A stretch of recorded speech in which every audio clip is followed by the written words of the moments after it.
ఓం నమో నారాయణాయ. వారాహి అమ్మకు నమస్కారం చేసుకుంటూ అమ్మవారి దయ ఆమె చల్లని చూపులు మనందరిపై ఉండాలి అని చెప్పి మనస్ఫూర్తిగా కోరుకుంటూ ఈరోజు వారాహి అమ్మ మనకు అందించేటువంటి సందేశం ఏంటి అంటే, బిడ్డ, నువ్వు తొందరపడి ఈ వారాహి అమ్మ మాటను నెట్టివేయకమ్మా. ఒక వ్యక్తి ద్వారా నీకు అనుకోని ఒక అదృష్టం అనేది కలిసి వస్తుంది. అదేంటో ఈ అమ్మ మాటల్లోనే విను. రేపే కదా, రేపే మంగళవారం.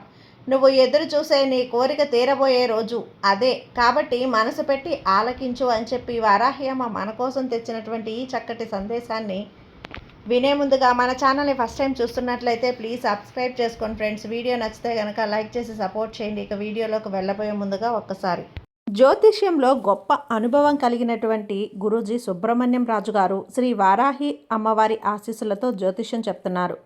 ఈ గురువుగారు చెప్పింది చెప్పినట్లుగా జరుగుతుందండి. Contact number 7075662225.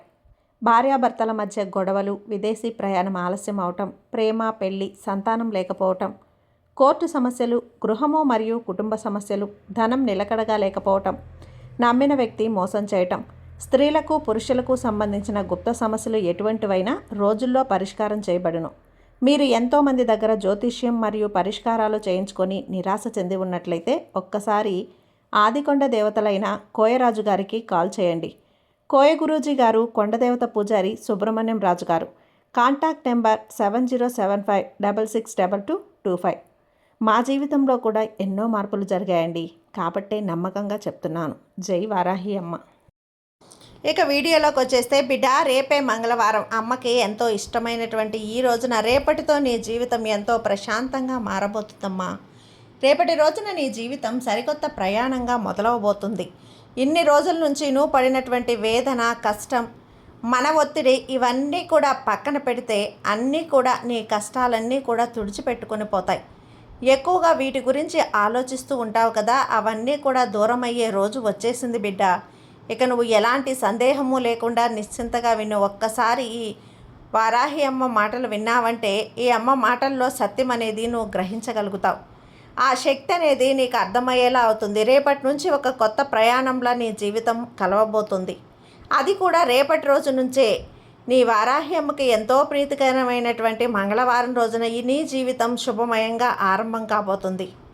ఈ తల్లి అనుగ్రహంతో నీ జీవితంలో కొత్త అడుగు పెట్టబోతున్నావు. నా రాకతో ఏదైనా సంతోషాన్ని పొందాలి అని ఆశిస్తున్నావు కదా, అయితే ఈ మంగళవారం వచ్చింది అంటే ఈ వారాహి అమ్మని చక్కగా పూజించుకుంటూ ఆరాధిస్తూ ఉంటావు. అలాంటి నీకు సంతోషాన్ని ఇవ్వకుండా ఎలా ఉంటాను? అది ఏ రూపంలోనైనా సరే నేను అందిస్తాను బిడ్డ. నేనే నీ దగ్గరికి రాలేనటువంటి పరిస్థితులు కావచ్చు. కాబట్టి ఏదో ఒక రకంగా ఒక వ్యక్తి ద్వారానో, ఒక సందేశం ద్వారానో, ఒక మంచి ద్వారా, శుభవార్త ద్వారానో ఈ తల్లిని నీ ఇంటికే వచ్చానని ఆశిస్తావు కదా, నువ్వు అర్థం చేసుకుంటావు. నీకైనా తగినటువంటి సహాయాన్ని ఖచ్చితంగా నేను అందిస్తాను. నీ జీవితంలో సరికొత్త ప్రయాణానికి తప్పకుండా నేను ఆరంభించబోతున్నాను. మరీ చెప్పడానికి కలిగినటువంటి కారణం ఏంటో తెలుసా అమ్మా? మొదటి నుంచి కూడా నువ్వు అన్ని పనుల్లో, నీ పనుల్లో నువ్వు నిమగ్నమై ఉన్నావు. ఇతరుల పనుల్లో వేలు పెట్టకుండా నీ మీద నువ్వు ఎంతో నమ్మకంతో కష్టపడుతూ నిమగ్నమై ఉన్నావు. ప్రత్యేకమైనటువంటి మంచి ఆకర్షణీయమైనటువంటి రూపంతో ఉండటమే కాకుండా నలుగురితో మంచిగా ఉంటావు, మంచి మనసుతో ఉంటావు, అందరికీ మంచే కోరుతావు. అటువంటి నీకు మంచి మనసు కలిగించేటువంటి నీకు సరికొత్త ప్రయాణానికి అర్థమేంటో చెప్పనా? నువ్వు తప్పకుండా వినాలి. చాలా రోజుల నుంచి నీకు సంబంధించిన ఒక శుభం అనేది జరగబోతోంది. అది వివాహం కావచ్చు, లేదా డబ్బు అనేది నీకు రావచ్చు, లేదా ఉద్యోగం కావచ్చు, మంచిగా పిల్లలు లేని వారికి ఒక సంతాన ప్రాప్తి కావచ్చు. నువ్వు కోరుకునే మనసులో ఉన్న ఒక వ్యక్తి నీ యొక్క జీవితంలో అడుగు పెట్టడం కావచ్చు. ఏదైనా కానీ నువ్వు దేనికోసమైతే ఎదురు చూస్తూ ఉన్నావో దానికి నాంది పలికేది రేపే పడుతుంది తల్లి. ఒక మంచి శుభవార్త అయితే రేపటి రోజున నీ ఇంటికి రాబోతుంది. అది ఏ రూపంలోనైనా నీకు కనిపిస్తుంది. నీ మనసు ఆనందపడుతుంది. నీవు అభిమానించేటువంటి వ్యక్తులు నీ దగ్గరికి రాబోతున్నారు. ఒక వ్యక్తి ద్వారా నీ జీవితం అనేది ఎన్నో రకాల మలుపు తిరగబోతుంది బిడ్డ. చూడు, నువ్వు నీ జీవితం మీద దృష్టి పెట్టావు. మంచి జీవితాన్ని చాలా రోజుల తర్వాత పొందావు. అది ఎందుకో తెలుసా? నువ్వు పడినటువంటి కష్టం ఏది కూడా వృధా పోలేదు. కాబట్టి నువ్వు అన్ని విధాలుగా కూడా మంచి ఫలితాన్ని పొందుతావు. నిజంగా ఈరోజు నేను నీకు చెబుతున్నటువంటి ఈ యొక్క మాట ఈ వారాహి అమ్మ శక్తి వాక్కు నీవు వింటున్నావు అంటే నీకు అదృష్టమనే. ఈ అమ్మ భక్తురాలివైనా ఎవరైనా కానివ్వు అంతగా ఆలోచిస్తూ బాధపడుతూ ఉంటే నేను చూస్తూ ఉంటానా?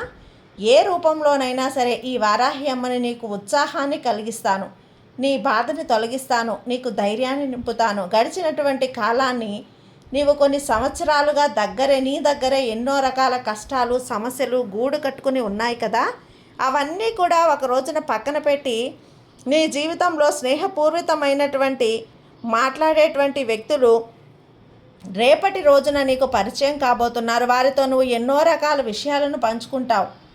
నీకు నువ్వు నచ్చితే చాలు, నీ కుటుంబానికి అలాగే నీ కుటుంబానికి నువ్వు నచ్చితే. కాబట్టి నీ వ్యక్తిగత జీవితంలో ఎవరైనా కానీ వేలు పెట్టినట్లయితే నువ్వు ఆగ్రహానికి గురి కాకుండా మరొక కోణంగా కూడా నువ్వు ఆలోచించు. అంటే నీ అభిప్రాయానికి వాళ్ళు ఏదైనా కానీ కొంచెం కీడు తలపెట్టాలని చూస్తే వారి వైపు నుంచి కాసేపు నువ్వు ఉండు, నువ్వు కొంచెం సేపు నవ్వుకో. అలా వారికి ఒక పెద్ద బహుమానం కావాలి, అదే గుణపాఠం వారికి. నీ నవ్వే వారికి గుణపాఠం, నీ ముఖంలో చిరునవ్వే వాళ్ళకి గుణపాఠం. ఏంటి ఏడిపించాలి అనుకుంటే ఇలా నవ్వుతున్నారు అని వాళ్ళే బిక్కముఖం వేసుకొని చూడాలి బిడ్డ. అలా నువ్వు జీవించాలి, అలా నీ మనసుని పక్వపరుచుకోవాలి. ఎటువంటి వ్యక్తుల దగ్గరైనా సరే దృఢంగా ఉండు, ఏడుస్తూ ఉండకు. నీ కుటుంబంలో ఏ సమస్య వచ్చినా కానీ నువ్వు ఇంటి పెద్దగా వహించు, నీ చేతిలోకి తీసుకొని ఆ యొక్క సమస్యలను తొలగించుకో. వయసులో చిన్న పెద్ద అన్న నువ్వు నీ కుటుంబ బరువు బాధ్యతలను కూడా నీ భుజాన వేసుకొని నడువు. అలా నీ మనసులో నువ్వు ప్రతిరోజు కూడా మాట్లాడే ప్రయత్నం చేస్తూ ఉండు. నిన్ను నువ్వు నమ్ముకో, నీ మనసు చెప్పే ప్రతి మాట నమ్ము. నీ ముందు ప్రవహించేటువంటి ప్రతి రోజులో నీ జీవితం అనేది ఒక సరికొత్త ప్రయాణంగా మారబోతుంది. అలాగే బిడ్డ, నువ్వు పొందాలనుకునేటువంటి ప్రతి సంతోషాన్ని అతి కొద్ది రోజుల్లోనే నీకు అందిస్తాను. నీ జీవితంలో నువ్వు చూడనటువంటి అదృష్టాలను నీకు ఒక్కొక్కటిగా చూపిస్తాను. అలా ఒక కొత్త వ్యక్తి ద్వారా నీ జీవితం అనేది కాస్త ఊహించుకున్నటువంటి మార్పులు అయితే ఖచ్చితంగా వస్తాయి. అయితే ఈ చిన్న మార్పును కూడా నువ్వు అనుభవాలుగా నీ జీవితంలో అలాగే నీ భవిష్యత్తును బలమైనటువంటి పునాదులుగా నువ్వు భావించాలి. అలాగే కొన్ని పాఠాలు గుణపాఠాలు నేర్చుకోలే. విజయాన్ని నీ లక్ష్యంగా చూసుకోవాలి. మానసికంగా దెబ్బతీయటం అలాగే నిన్ను బాధ పెట్టేవారిని ఏదైనా కానీ గుర్తు చేసుకుంటూ ఉండు. వారి వల్ల నీ ఎదుగుదల మరింత ఎక్కువగా అవ్వాలి. తాత్కాలికంగా నిన్ను ఇబ్బంది పెట్టాలని చూసిన వారి సంగతిని ఈ వారాహి అమ్మ తల్లిని నేను చూస్తాను కదా. నీ జీవితం ఆనందభరితం చేసుకోవటానికి ప్రతి క్షణం కూడా ఈ వారాహి అమ్మ స్మరణ లేదా నీకు ఇష్టమైనటువంటి దైవ స్మరణ చేస్తూ ఉండు. నీ జీవితంలో జరిగేటువంటి గతంలో నేర్చుకున్నటువంటి గుణపాఠాలన్నీ కూడా నీకు ఊహగా నువ్వు తెచ్చుకుంటూ ఊహించుకుంటూ ఉండు. అవి నీకు కొత్త నూతనమైన ఉత్తేజంతో మరింత అనుభవాలను గుణపాఠాలను నేర్పించి నీ యొక్క లైఫ్ని మరింత ముందుకు తీసుకెళ్ళడానికి ఎంతగానో ఉపయోగపడతాయి. ఒక జీవితం అనేది అద్భుతంగా మలచబోతున్నటువంటి ఈ వారాహి అమ్మ నీకు అండగా ఉన్నానమ్మా. ఈరోజు నా మాట చెప్పినటువంటి ఈ సందేశం నువ్వు విన్నావు అంటే ఖచ్చితంగా గుర్తుపెట్టుకో, నీకు రేపటి రోజున అదృష్టం వరించబోతుంది. ఈ అమ్మ మాటలు ప్రశాంతంగా వింటున్నావు కదా, ఎందుకంటే నువ్వు ఈరోజు వినబోతున్నటువంటి ప్రతి ఒక్క మాట నీ జీవితానికి సంబంధించింది. అన్నీ కూడా అవసరమైనటువంటి విషయాలను కూడా చెప్పుకోవచ్చు. ముందుగా తీసుకొచ్చాను కాబట్టి ఈరోజు ఈ మాట ఈ రూపంలో నీతో చెప్పాల్సి వచ్చిందే కానీ బిడ్డ, ఆశగా నా భక్తునికి నా బిడ్డనికి నేను అందించాలనుకున్నాను.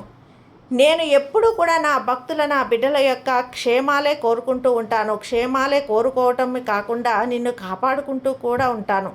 అందులో ఎలాంటి సందేహం లేదు. అంటే నువ్వు అవమానపడాల్సిన అవసరం అస్సలు లేదు. నమ్ము బిడ్డ, నమ్ము. నేను ఎప్పుడూ కూడా నీ మంచే కోరి చెప్తున్నాను కదా. నీకు కష్టకాలంలో నేను అండగా నిలబడ్డాను. నీకు కూడా తెలుసా ఆ విషయం. నీ మనసులో ఏదో ఒక మూల ఒక చిన్న అనుమానం అయితే ఉంది. నిజంగా నా వారాహి అమ్మ నాతో ఉన్నారు, ఇన్ని రోజుల నుంచి ఇన్ని కష్టాలు ఎందుకు నేను అనుభవిస్తున్నాను, ఎందుకు చూస్తూ అమ్మ ఇలా ఉంది, నన్ను విడిచిపెట్టి అమ్మ ఎక్కడికి వెళ్ళింది అని ఇలా మనసులో 100 ప్రశ్నలు.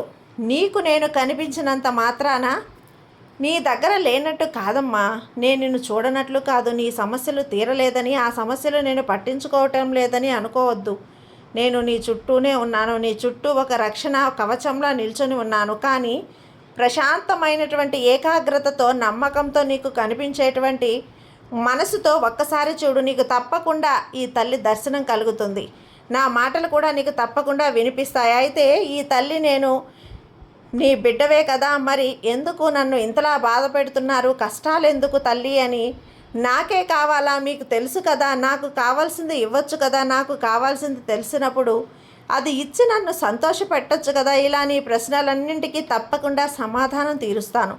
నీ ప్రశ్నల్లో న్యాయం ఉంది, నేను అర్థం చేసుకుంటాను. ఎందుకంటే ఇది మానవ నైజం కదా, ఎవరైనా కూడా అలానే ఆలోచిస్తారమ్మా. కానీ నీకు తెలియనటువంటి విషయం ఏంటి అంటే అది ఒకటి ఉంది. అదేంటో చెప్పనా, శ్రద్ధగా ఆలకించు. నీవు అనుకుంటూ ఉంటావు నువ్వు ఎంత ఎత్తుకు ఎదిగినా అది ఏంటో నువ్వు తెలుసుకొని తీరాల్సిందే బిడ్డ. నీకు ఏర్పడింది ఏదైనా సరే, అలాగే ఇతరులను చులకనగా చూసినట్లయితే నువ్వు ఎంత ఎత్తుకు ఎదిగినా సరే దిగిపోతావు బిడ్డ. అందుకే ఎదిగే కొద్దీ వదిగి ఉండాలి. అది నీకు బాగా అలవాటు అవ్వాలి. అలాంటి వారికే నేను అమితంగా ప్రేమిస్తూ ఉంటాను. నువ్వు గడిచినటువంటి కాలాన్ని ఎప్పటికీ కూడా మర్చిపోకూడదు. అంటే నీ కష్టకాలాన్ని నువ్వు ఎప్పుడూ కూడా మర్చిపోకూడదు అని చెప్తున్నాను. కష్టకాలంలో ఉన్నప్పుడు నువ్వు ఎంత బాధపడ్డావో, ఎవరు ఎంత నిన్ను వేధించారో, రోధించారో, ఎలా తోటివారు నిన్ను నడుచుకున్నారో ఒక్కసారి గుర్తు తెచ్చుకో. అలాగే వారి బాధలను కూడా నువ్వు అర్థం చేసుకోగలగాలి కదా. నువ్వు ఎదిగిన తర్వాత నీ చెయ్యి 10 మందికి సాయం చేస్తూ ఉండాలి, 10 మందికి సాయం చేసేలా ఉండాలి. అదే నా ఆశ. మరి అలాంటిది నేను మంచిగా మనసు కష్టాల్లో ఉన్నా చేయాలనుకుంటున్నటువంటి గొప్ప మనసు నీకుంది. కానీ నీకు ఇప్పుడిప్పుడే కష్టాలు ఎదురవుతున్నాయి. మరి ఏం చేయాలనుకుంటున్నావు? అంతా కూడా నీదే భారం తల్లి అంటున్నావు. నేను ఒప్పుకుంటాను తల్లి, ఎందుకంటే నువ్వు ఒక తల్లిగా భారం నా పైన మోసావు. అందుకు నేను సంతోషమే. నీ సమస్యలు నాకు తెలియనివి కావాలి కదమ్మా. నువ్వు గొప్పగా లేదంటే సాధారణంగా బ్రతికిన ఏదైనా కానీ నీకున్నటువంటి సమస్యలు మాత్రం నీ సమస్యలుగా కనిపిస్తున్నాయి. ఎదుటివారి సమస్యలు నీకు సమస్యలుగా కనిపించడం లేదా? అలా ఎప్పుడూ కూడా గతాన్ని మర్చిపోకూడదు కదా. నీకు గతంలో ఎవరైతే సాయం చేశారో వారిని కూడా మర్చిపోవటం ఎప్పటికీ అసలు మంచిది కాదు. నువ్వు కష్టంలో ఉన్నప్పుడు కష్టం అని చెప్పి అనుకుంటున్నావు, గతాన్ని తలుచుకొని బాధపడకూడదు. నీకు మంచి భవిష్యత్తును సంపాదించినప్పుడు భగవంతుడు అది నీకు కాస్తంత ఎక్కువ అనుకూలంగా మార్చుకోవాల్సినటువంటి అవసరం ఎంతైనా ఉంది. నీకు నువ్వుగా ఎన్నో అడ్డంకులను సృష్టించుకుంటున్నావు. అలాగే ఎన్నో రకాల సమస్యలను కూడా నువ్వు కొని తెచ్చుకుంటూ ఉంటున్నావు. ఇక నేను మరొక విషయం కూడా చెబుతాను విను తల్లి. నీకు ఈ మాటలు బాగా గుర్తుంచుకోవు. అప్పుడే నీకు భగవంతుడు సాయం మంచి స్థాయి నీకు ఇస్తాడు. జరిగింది జరుగుతుంది, జరగబోయేదంతా కూడా నా మంచికే అని తెలుసుకో. కాబట్టి నువ్వు ఇలా అనుకునే ప్రశాంతంగా ఉండు. అప్పుడు నీకు మనశ్శాంతి అనేది ఉంటుంది. హాయిగా ఆనందంగా జీవించగలుగుతావు. ఒకటి చెప్పనా తల్లి, జీవితం అనేది ఒక గదిలో నువ్వు రోజుకి ఒక్కొక్క పాఠాన్ని తప్పకుండా నేర్చుకోవాలి.